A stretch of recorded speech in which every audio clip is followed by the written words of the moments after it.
Hello everyone. Today I will discuss about different type of metamorphic reactions. I will cover this topic under the following heads: introduction, type of metamorphic reactions, phase transformation, exsolution, solid-solid net transfer reaction, devolatilized reaction, continuous reaction, discontinuous reaction, ion exchange reaction, redox reaction, reaction involving dissolved species, reaction and chemographics, and lastly conclusion.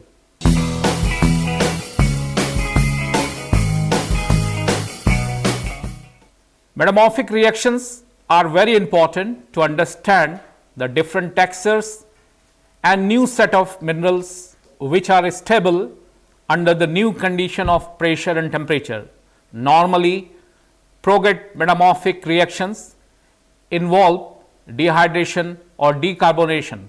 The large increase of entropy that evolve the liberation of volatile phase from a mineral indicates that rising metamorphic temperature will favor reaction that produce separate vapor phase. The reaction among solid and fluid phase can be classified in various types based on what the reaction does, how the reaction progress, or on the basis of different phases evolved. A metamorphic reaction is an expression of how the minerals got their final state, but a reaction does not necessarily tell us the path that was actually taken to arrive at this state. Sometimes it is possible to deduce the path by means of a reaction mechanism. Thus, we will also explore reaction mechanism if we are considering a rock of fixed chemical composition. Then a metamorphic reaction states the principle of equilibrium. In other words, if we can write a reaction expressing equilibrium between the minerals we see in the rock, we expect that the reaction must have taken place during metamorphism. If we treat isograde as reaction, we can understand what physical variables might affect the location of a particular isograde. Affect isogrades, we may also be able to estimate the PTX condition that an isograde represent. Let's consider a rock having fixed chemical composition. Then a metamorphic reaction state the principles of equilibrium, that is equilibrium between the minerals.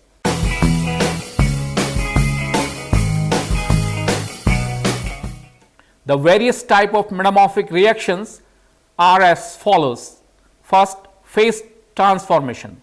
Phase transformation, the polymorphs of SiO2 or Al2SiO5 or graphite, diamond or calcite aragonite, Al2SiO5, graphite and calcite are the simplest to deal with. The transformation depend on temperature and pressure only. Phase transformation is also known as discontinuous reaction, which occur at a particular temperature and pressure. For these reactions, a curve or line can be drawn on a pressure temperature diagram. For example, kyanite give rise to selemonite or calcite give rise to aragonite and graphite give rise to diamond, etc. Products and reaction can only be coexist stably precisely at equilibrium reaction condition on the reaction line in PT space. Discontinuous reactions are always net transfer reaction. Little driving force for phase transformation to produce common metastable relics of one polymorphs in the stability field of another. Coexisting polymorphs may therefore represent non-equilibrium states. Second, exsolution. Exsolution phenomena we can observe in plagioclase. Normally perthite and antiperthitic texture is formed in alkali feldspar with intergrowth of one into another.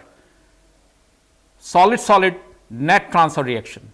The solid-solid net transfer reaction, also known as solid-solid reactions, occur among solid phases, involve solids only of different composition. These phases may include elements found in fluids, hydrogen, carbon, but those elements are considered in the solid phases, so that no fluid phases H2O or CO2 are involved as reactant or products. Solid-solid net transfer reactions can be continuous or discontinuous, and they may be terminal or tie line flip reactions. They normally differ from polymorphic transformation. The solid-solid reactions plot on the PT diagrams as essentially straight lines. This is because the delta S and delta V of the reaction do not change much with varying pressure or temperature. To the extent that delta S and delta V do change with pressure and temperature, they change about the same amount for both the reactants and the products. For examples, NaAlSi2O6 plus SiO2 give rise to NaAlSi3O8, that is jadeite plus quartz give rise to albite. Second, Mg2SiO2 plus inositite plus anorthite give rise to diopside plus andalusite. 4, MgFeSiO3 plus CaAl2Si2O8 give rise to MgFe thrice Al2 Si thrice O12 plus CaMgFe Si2O6 plus SiO2. Orthopyroxene plus plagioclase give rise to garnet plus CpX plus quartz. If minerals contains volatiles, the volatile must be conserved in the reaction so that no fluid phase is generated or consumed. For example, the reaction Mg3Si4O10 OS twice plus 4MgSiO3 give rise to Mg7Si8O22 OS twice, that is talc plus inositite give rise to anthophyllite. Involves hydrous phases but conserve H2O. It may therefore be treated as a solid-solid net transfer reaction. When solid solution is limited, solid-solid net transfer reaction are discontinuous reactions. Discontinuous reactions run to complete at a single temperature and a particular pressure. There is thus an abrupt discontinuous change from the reactant assemblage to the product assemblage at the reaction isograde assemblages.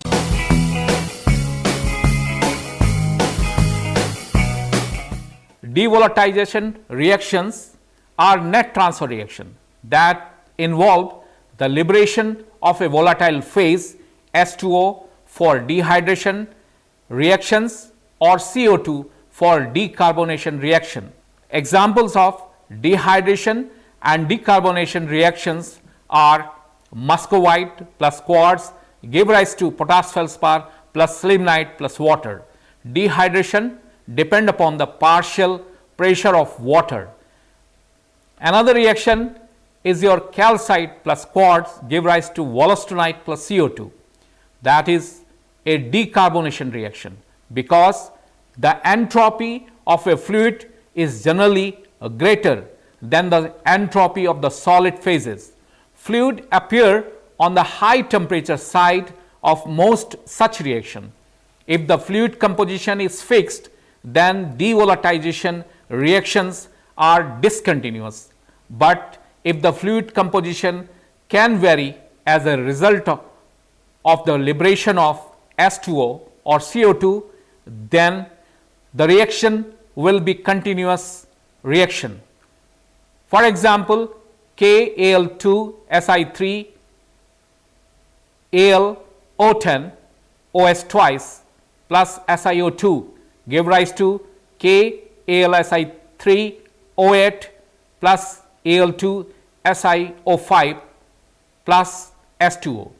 Muscovite plus quartz give rise to potash feldspar plus sillimanite plus water. Suppose H2O is withdrawn from the system at some point on the water saturated equilibrium curve. Therefore, P water equal to P lithostatic pressure. According to Lister principles, removing water at a equilibrium will be compensated by the reaction running to the right, therefore producing more water. This has the effect of stabilizing the right side of the reaction at the expense of the left side.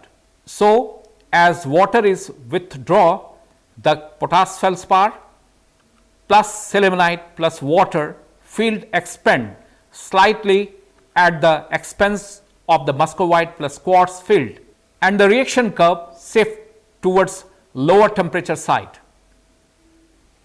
Curvature.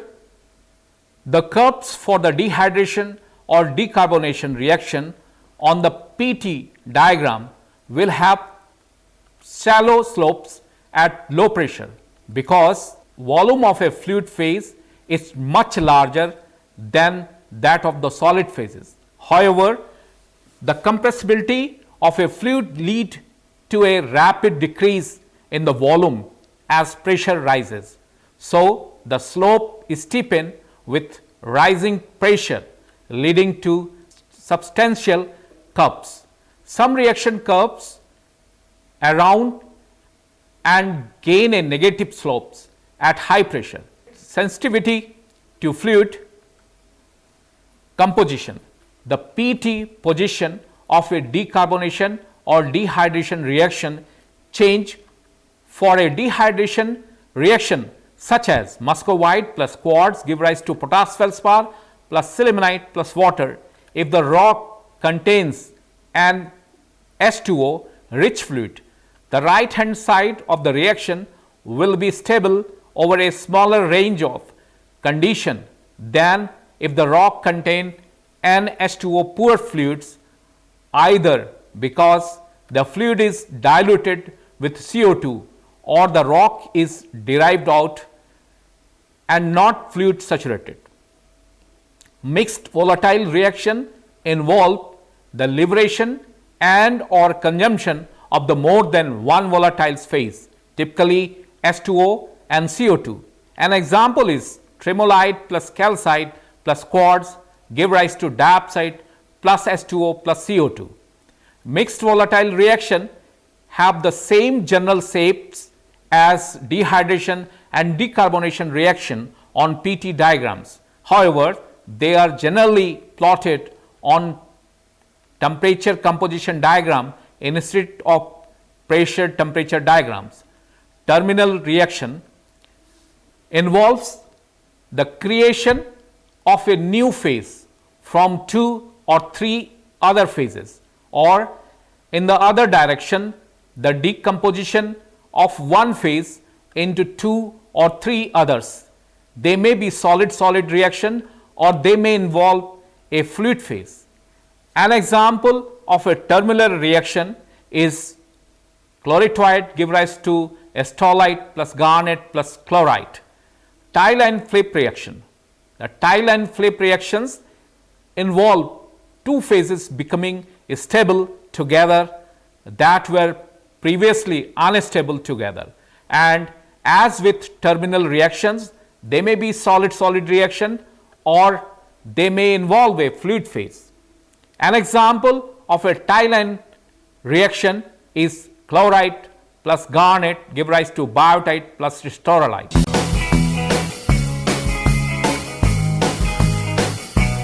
Continuous reaction involve phases that may be vary in composition.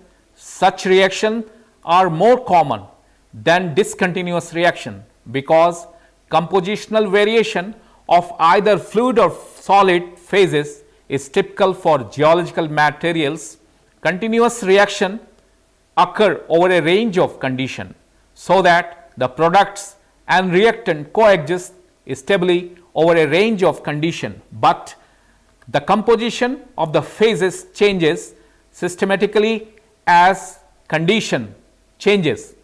Continuous reaction may be net transfer reaction or exchange reaction. Continuous reaction involve members of a solid solution series.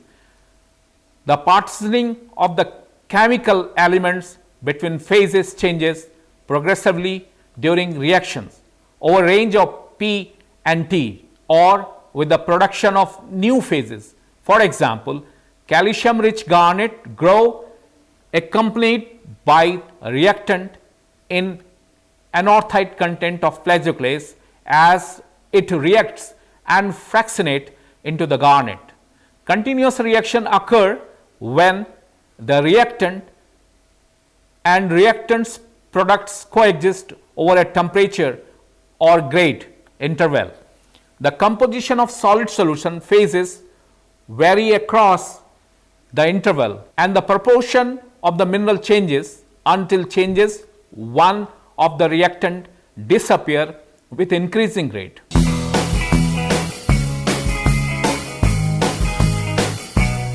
Discontinuous reactions are those that occur at a particular temperature for a particular pressure. For these, a curve or line can be drawn on a pressure temperature PT diagram. Kyanite change into selemonite, reaction on the phase diagram on the either side of the curve. A different set of phases is stable. In a discontinuous reaction, products and reactant can only coexist stably precisely at the equilibrium reaction condition on the reactant line in PT space. Discontinuous reaction are always net transfer reaction.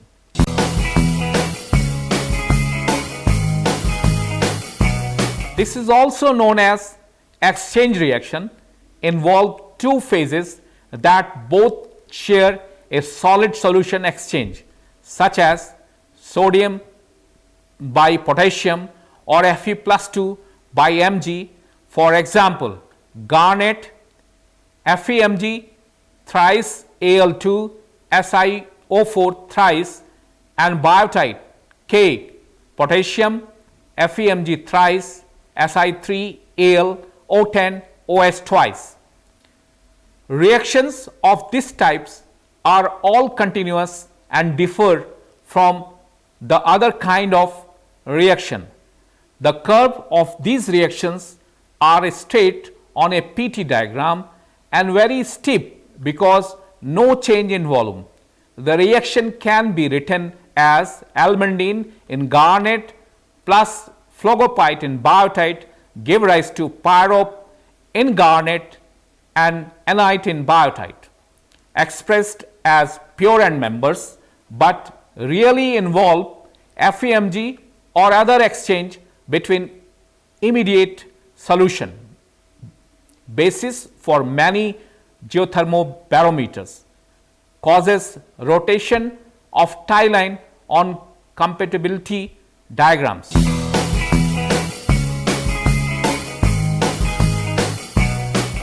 Redox reaction involve a change in oxidation state of an element. For example, 6 Fe2O3 give rise to 4 Fe3O4 plus O2.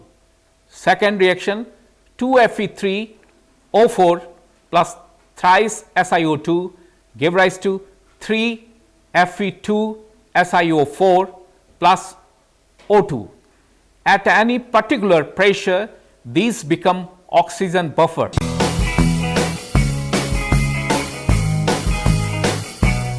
Minerals plus ions plus neutral molecules dissolved in a fluid, example is hydrolysis. For example, 2KAlSi3O8 plus 2 hydrogen ions plus water give rise to Al2Si2O5 OH4 plus SiO2 plus 2K plus potash feldspar plus aqueous species give rise to kaolinite plus aqueous species.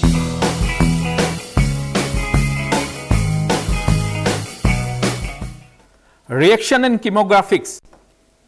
We can use chemographics in infer reactions. For example, see the straight line on the screen where we can see the MgO, periclase, phosphorite, inositide and quartz. Now we can see how many possible reactions occur. Say for example, FeO, that is phosphorite plus quartz give rise to inositide, Mg2SiO4 plus SiO2 give rise to Mg2Si2O6. Second reaction, inositide plus periclase give rise to phosphorite, Mg2Si2O6 plus 2MgO give rise to 2Mg2SiO4. Next reaction is periclase plus quartz give rise to phosphorite or inositide. If we know the chemographics, we can determine that a reaction is possible. What reaction is possible between A, B, C, D? See the diagram on the screen, the triangular diagrams where we can see the tie line between A, B and D and another phase that is C also in a triangular diagrams. Now we can see a chemographic diagram for some metamorphic zones. As per the diagrams A, B, C, now A and B react and give rise to C plus D at the isogate. See the diagrams second where we can see the new tie line developed between C and D. It means A and B react and always there will be a cross tie line if the components within the system. Therefore, A plus B react and give rise to C plus D. Now, see the diagram where we can see the new tie line developed between C and D.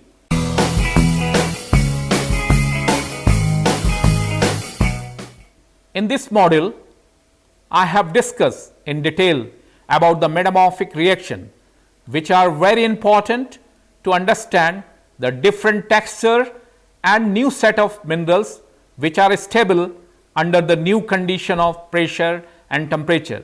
The whole topic I have covered under the following heads, that is about the net transfer reaction, exchange reaction, discontinuous reaction, continuous reaction, solid-solid net transfer reaction, polymorphic reactions, devolatilization reaction, mixed volatile reactions, terminal reaction, tie line flip reaction, ion exchange reactions, with example to understand the different metamorphic reactants and its significance to understand the metamorphic reaction and textures which are stable during new set of P and T conditions.